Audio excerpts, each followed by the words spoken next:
And the quality of your neighbors just makes all the difference between your life being a heaven or a hell. Imagine you had thoughtful neighbors who looked out for you if you didn't lock your car, or if you left the light on. You have a large number of home break-ins in this neighborhood.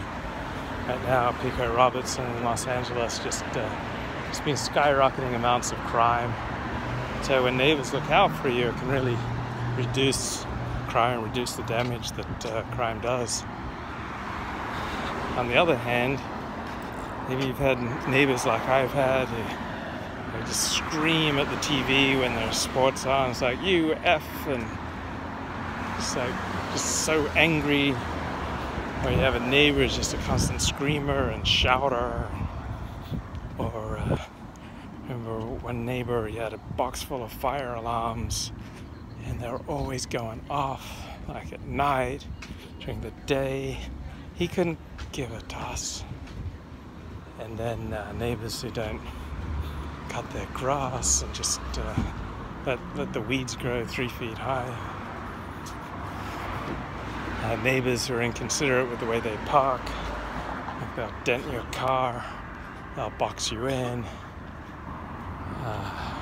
Well, they're just drawing such a horrifying wreck. It just depresses you to come home and to see it.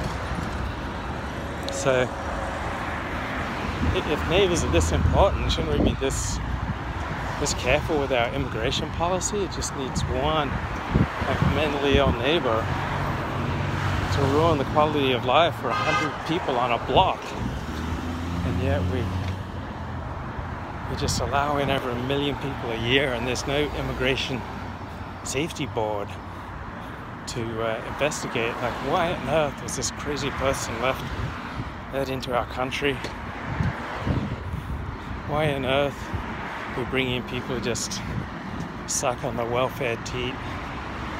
Why on earth are we bringing in people who are criminally predisposed?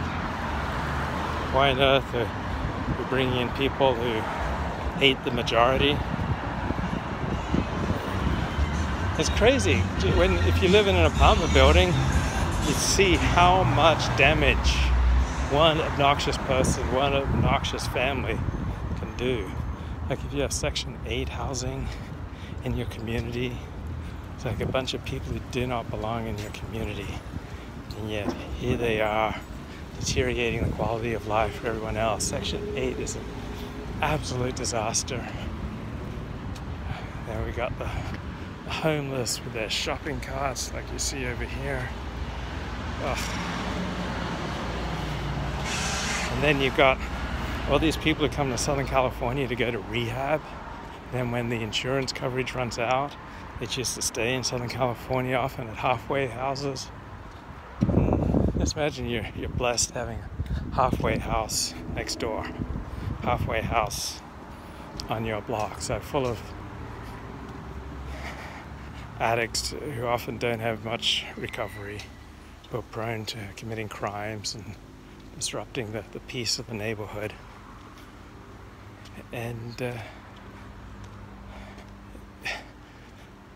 you just can't be too careful with the type of person you allow into your synagogue, your church, your community, your home.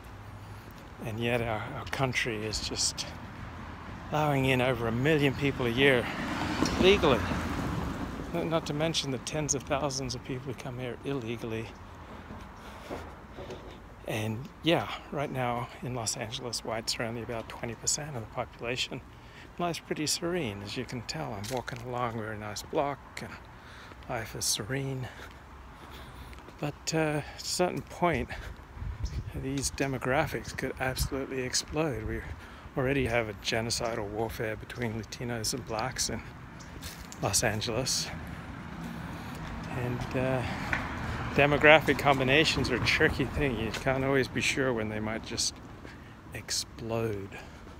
So yeah, right now, I admit, I'll say it, life is good in Los Angeles, except for the growing crime rate and the massive traffic congestion, and of course high real estate prices, high rents, large percentage of the population that's on welfare, not contributing anything to the tax base. And this is all being underwritten largely by Silicon Valley's success, paying enormous amounts of state tax. But that gravy train's not going to last forever. Things are going to get grim in California once again. And about half the state is not productive. It takes far more in welfare than they pay in taxes.